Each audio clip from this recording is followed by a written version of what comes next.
Pemaparan selanjutnya dilakukan oleh Guru Besar Fakultas Hukum Universitas Negeri 11 Maret. Gratifikasi itu menarik banget. Ya. Itu termasuk gratifikasi, tapi sulit pembuktiannya. Ya, terus. Ya. Mohon perhatian Bapak dan Ibu. Ini intinya. Bagaimana ketentuan pasal 384, 385 dengan pasal 25 PP 12 tahun 2017. Ini saya masuk pada substansi, kita lihat, kita teliti betul-betul apa yang dikemukakan tadi. Ya, kita lihat pada pasal 384 penyidik sebelum melakukan suatu penyidikan, melakukan itu harus menginformasikan kepada kepala daerah. Itu menurut undang-undang pemerintah daerah.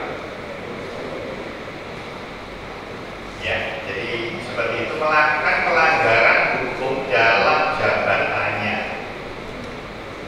Jadi tidak semata-mata yang lain, tapi dalam menjalankan jabatannya. Yang berikutnya, ketentuan pemberitahuan dan sebagainya itu kecuali yang tertangkap tangan,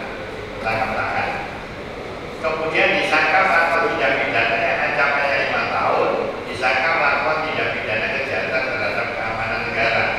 Saya katakan tadi, tertangkap tangan misalnya OTT, itu tidak perlu lagi penyidik, itu lapor minta pemberitahuan kepada bupati dan langsung.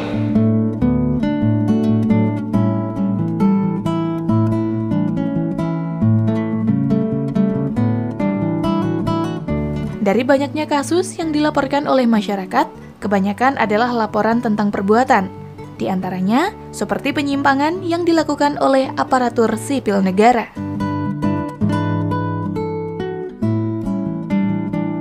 Panjang itu ada kaitannya, dengan tugas dan jabatan daripada penerima gratifikasi itu. Misalnya saya pejabat publik, kemudian orang datang, saya saya ketahui bahwa orang itu memang ada suatu pengusaha, dia memberikan sesuatu kepada saya, itu gratifikasi. Tidak ada orang yang tahu-tahu memberikan sesuatu pada orang tanpa tendensi apa-apa. Ya, sebetulnya yang dilaporkan oleh masyarakat itu adalah perbuatan. Ya, ada perbuatan seorang pegawai negeri atau aparatur sipil daerah yang diduga melakukan penyimpangan dalam tugas dan jabatannya loh Mas.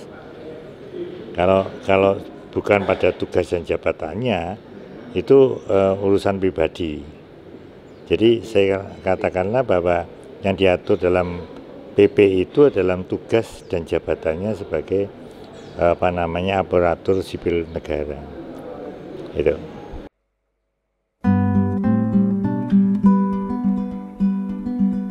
Pemaparan pun tak lupa juga disampaikan oleh Wakapolsek Pare, yakni Ibtu Sukamto. Kami di sana akan menerima dan kami koordinasi dengan Satpol yang menanganinya untuk saya laksanakan gelar apakah yang disampaikan ini bisa ditangani atau tidak.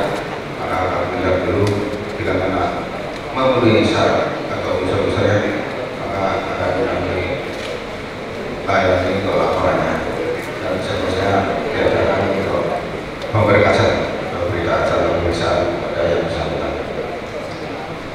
Kemudian setelah diadakan pemeriksaan akan dipanggil yang bersangkutan dan berkaitan dengan laporan tersebut untuk penanganan selanjutnya.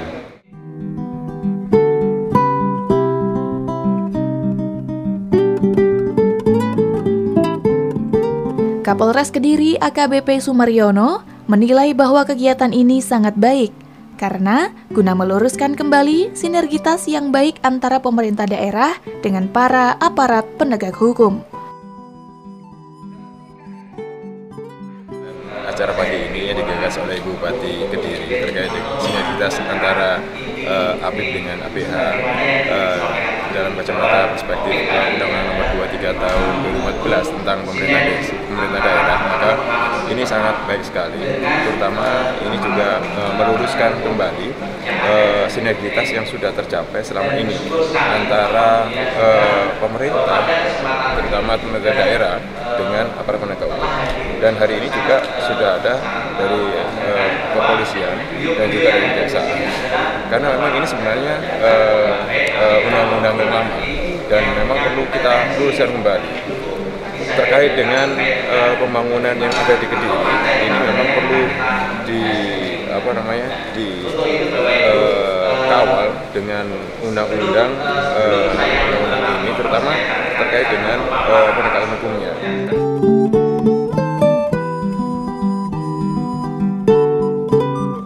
Pemirsa, pada kesempatan kali ini juga dilakukan sesi tanya-jawab.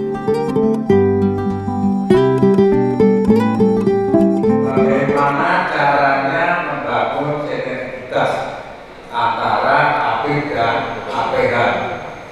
Tadi kalau tidak salah, yang disampaikan masing-masing narasumber adalah kaitannya dengan kewenangan. Karena masing-masing narasumber punya dasar undang-undang untuk melaksanakan kewenangannya. Tapi sekarang yang saya harapkan ada satu kesimpulan bagaimana membangun sinergitas antara APH dan APIP. Jadi bukan membangun sinergitas APH dan APIP, Pak. Mohon izin Pak, suratnya saya bawa Pak. Jadi prinsipnya begini Pak, terkait dari Pak Sekda tadi, sebetulnya dari kami sudah melaksanakan, istilahnya bukan kami lagi membangun untuk sinergitas kami khususnya dari APH dengan APIP, tapi kami sudah menjalankan. Kalau membangun ini cuma ya seperti yang disampaikan tadi, komunikasi, konsolidasi, memang enak diucapkan tapi susah dilaksanakan. Dan alhamdulillah sampai saat ini kami sudah melaksanakan sinergitas itu. Dalam artian seperti yang saya sampaikan tadi dalam pemaparan saya, ketika kita lakukan verifikasi awal terhadap data dan fakta di lapangan, sesuai dengan tata cara administrasi sudah lengkap, tetapi harus dicatat tidak ada dusta di antara kedua belah pihak. Kenapa saya sampaikan? Kalau toh seperti bulan ini dan tahun-tahun ini ada potensi politik yang mungkin nanti akan meningkat, itu ada intervensi di situ. Kalau kita mau jujur-jujuran sekarang, kami melakukan pemeriksaan awal, ternyata itu administrasi, kami kembalikan. Saya tantang inspektorat hari ini, kalau ada pemeriksaan yang indikasi pidana, serahkan ke berani Pak. Saya tantang kalau ada pemeriksaan awal dari inspektorat yang ada indikasi pidana, tolong serahkan sama saya.